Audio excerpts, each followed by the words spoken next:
The Shep Naz Podcast begins now. Welcome to the Shep Naz Podcast. I'm Joe, and I'm your host today. And today, I am with Pastor Kevin Angel, and we're going to talk about his message for this Sunday.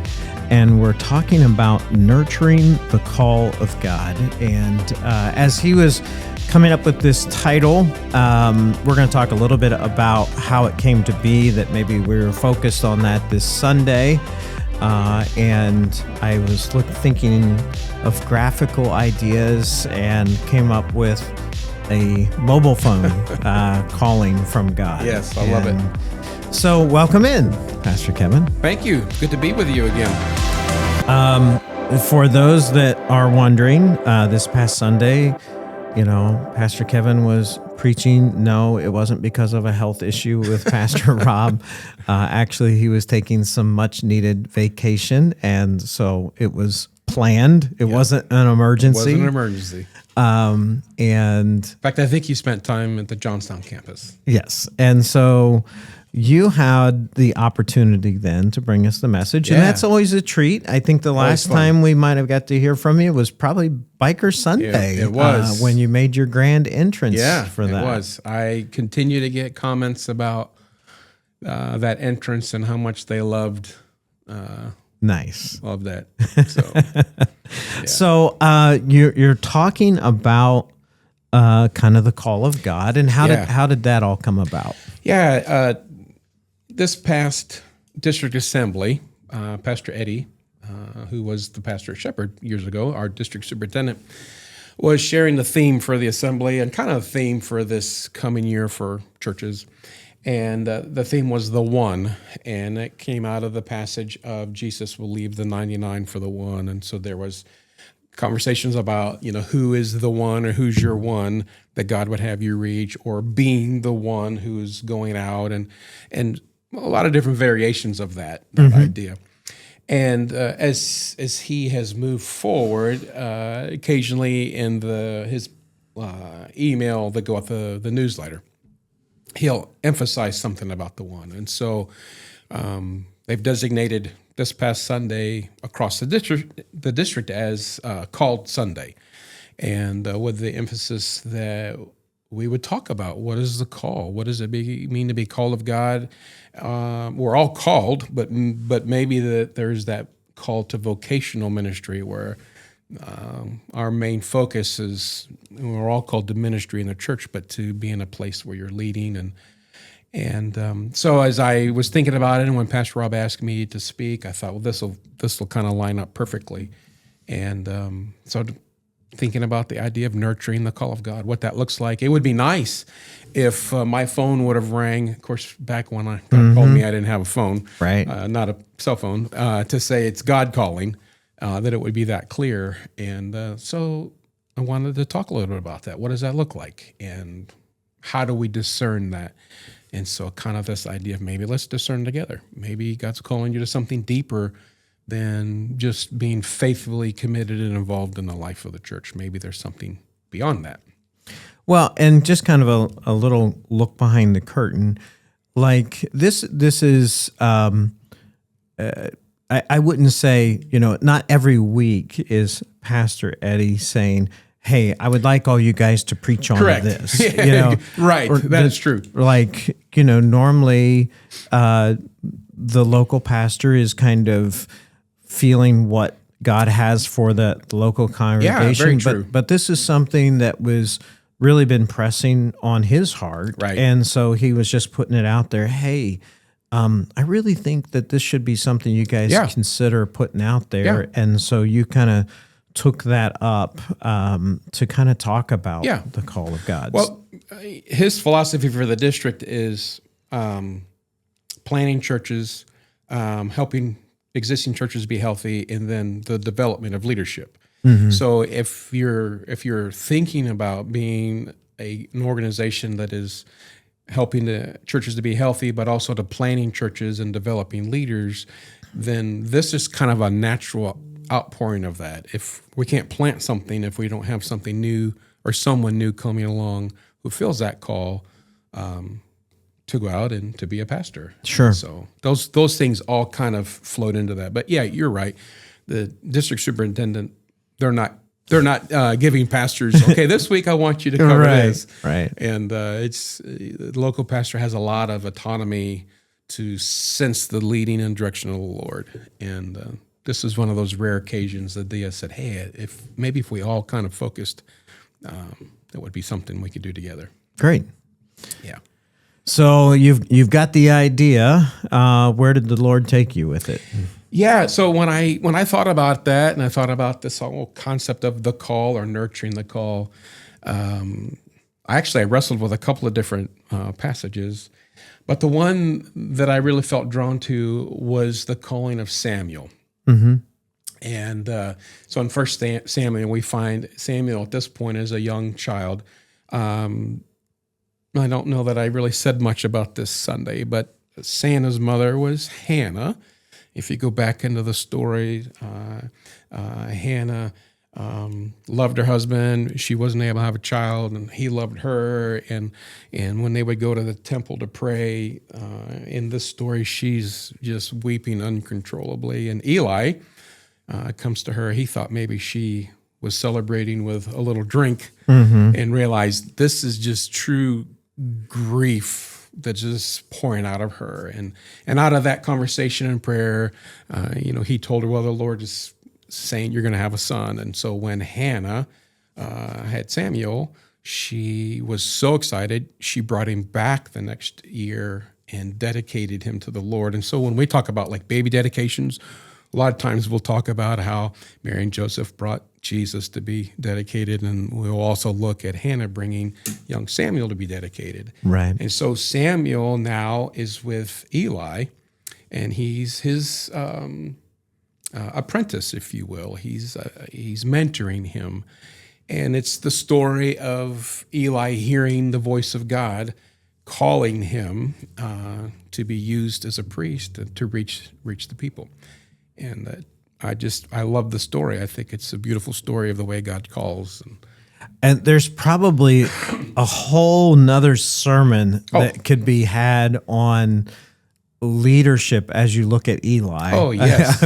Yes. We don't have enough time to get into all that. Right. But definitely not a perfect leader. No. But it was the leader that God used. Right. Well, the irony is Eli had sons who were priests with him, and they abused their role. You could look at Eli and say, well, he wasn't much of a dad. He wasn't much of an example because his boys were just off the rail, and this wasn't good. And yet God trusted him enough with this young Samuel to come that Eli would be influential in his life. Samuel, would go on to anoint Saul, the first king of Israel. He would go on to anoint David, who would replace Saul, the great king of Israel. And so yes, you're right. There are some places in here of sometimes even when we don't get it right, God still in his grace gives us opportunities to be a part of something great that advances the kingdom. And Eli certainly falls within that category. And God is gracious to us. It sure is. Yeah. So that brings us to the point where Samuel is now under the care of Eli. Yes. And he's kind of taking care of temple duties, however those are assigned to him. That's just like his full-time gig now as a kid. And then that brings us to, I suppose, we're going to go to the particular night. Yes. So as we read the passage, and it's found in the 3rd chapter, 1 Samuel, and young Samuel's laying, it's sleeping at night, and he hears his name being called.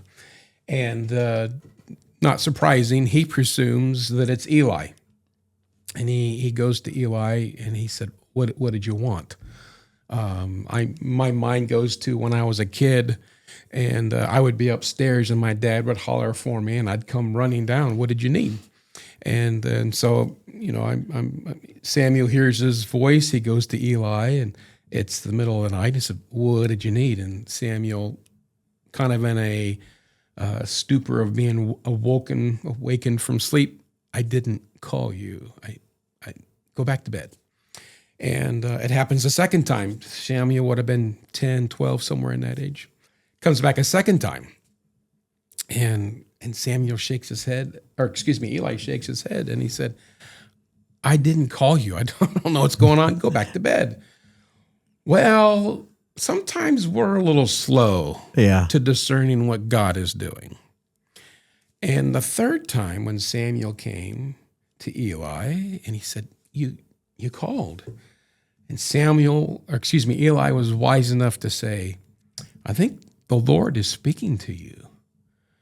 And you go back to bed, and the next time you hear that voice, you say, here I am, Lord, speak, for your servant is listening. And so as we read through that passage, we realize that the young man goes back to bed and he hears his name called again, and he responds, speak, Lord, your servant is listening. And the significance in that is it wasn't Eli who called Samuel. It wasn't Eli that gave Samuel the mission and where he was going to go and what he was wanted to accomplish. Eli was a mentor. He was close to him, but he's not the one that called him. Right. It was God that called. And Eli was smart enough not to get ahead of God. Sometimes we see things. We're both dads, and we both have children, adult children, and we see things maybe before they do. And when we're wise, because I'm sure both of us have violated this, when we're wise, we take a step back and we allow God to speak. Then when God speaks, we have the opportunity to be like Eli and say, God is working here. And so a lot of times we want to get ahead of God. And Eli was smart enough to say, you listen again, and when you hear the voice, you respond, and you allow God to speak. And one of the things that really stands out to me from the perspective of Eli is that he realized God might want to talk to Samuel. Yes. And that's kind of a big deal. Yeah. That he was willing to entertain the possibility that this 10 or 12-year-old kid, right, that, hey, I think God might be trying to talk to him. Yeah. And that he didn't just discount it. Right. And say, you're too young. Yeah, well, we'll have time for that years from now. Right. Don't worry about that. Mm-hmm. Or, you know what? We'll talk about it in the morning. Like he understood God, even though I don't understand why God wants to talk to you right now, that's really not relevant. What's relevant is that he said it 3 times now, and it's taken me a while to realize that it might be him. So you just go back, and if he wants to talk to you, then say, here I am. Yeah. And didn't try to inject himself into the situation. He didn't try to, like, I'll go back to your room with you, and if I hear the voice, then we'll know something's up. Exactly. I mean, there was a lot of other ways this story could have gone. Yeah. But he's just like, go back and listen. And he was okay with God and Samuel having this private conversation. Right. Without him He didn't make being it about involved. himself. Right. Yeah. Well, and maybe another part of what drew me to this story is I see myself in the story. So I grew up as a pastor's kid, as you did. Mm-hmm. And when you're a pastor's kid, I mean, you're all about what happens at church.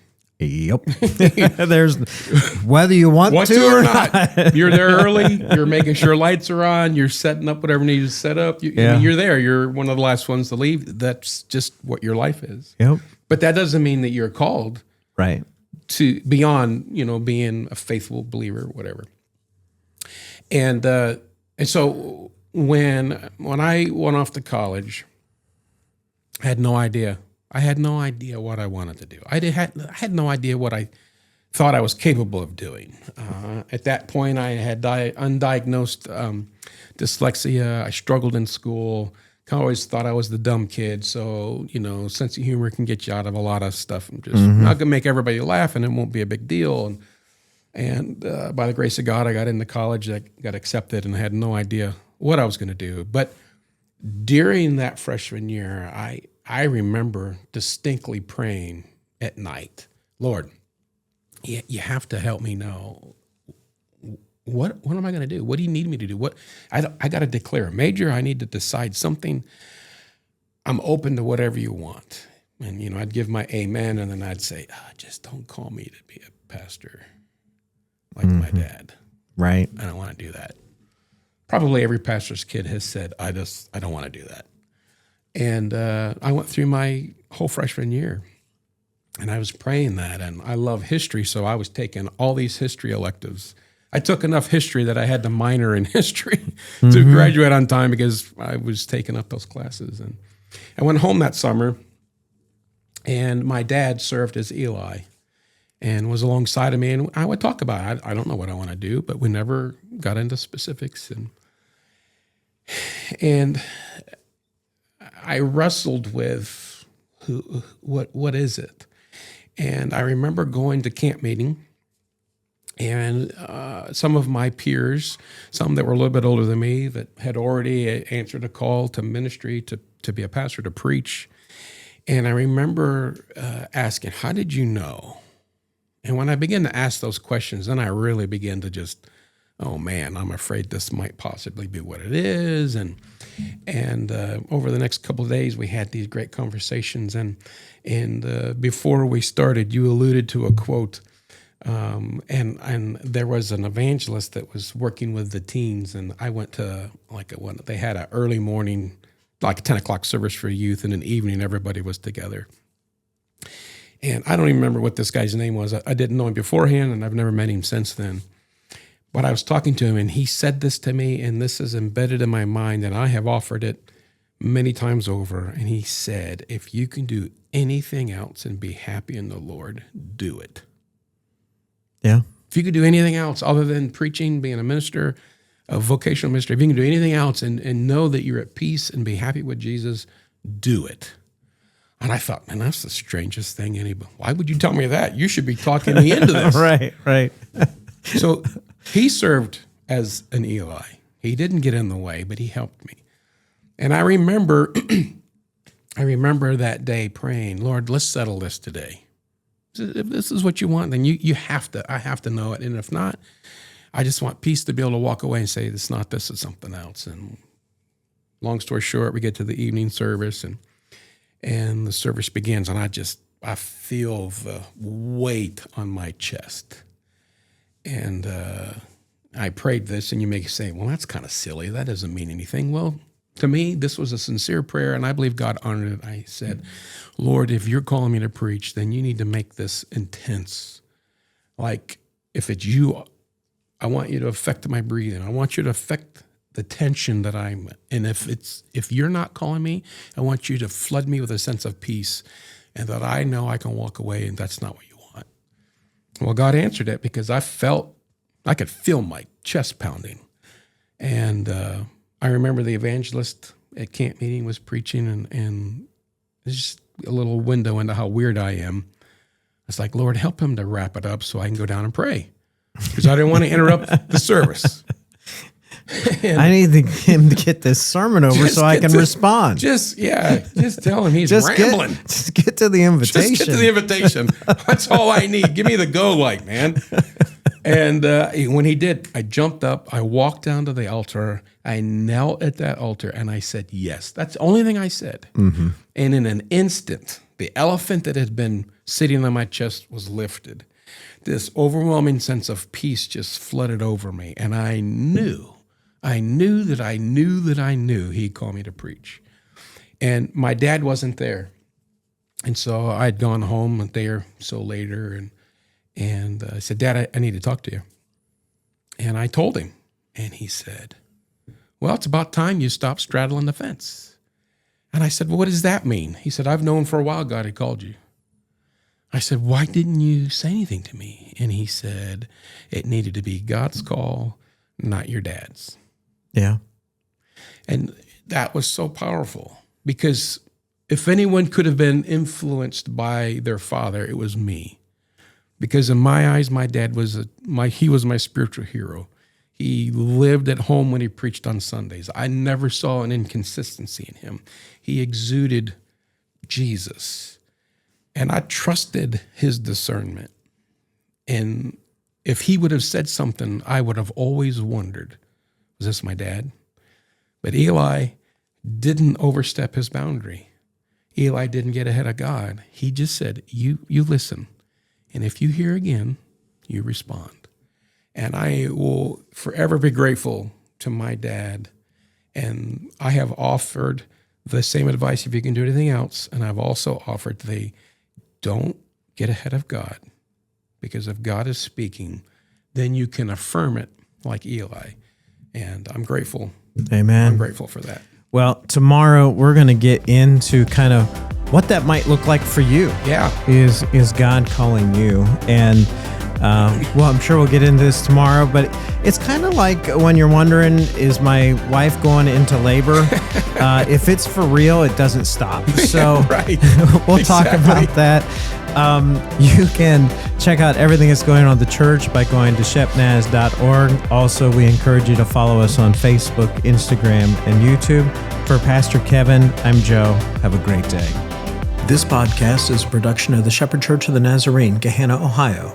Email to podcast@shepnaz.org and let us know what you think.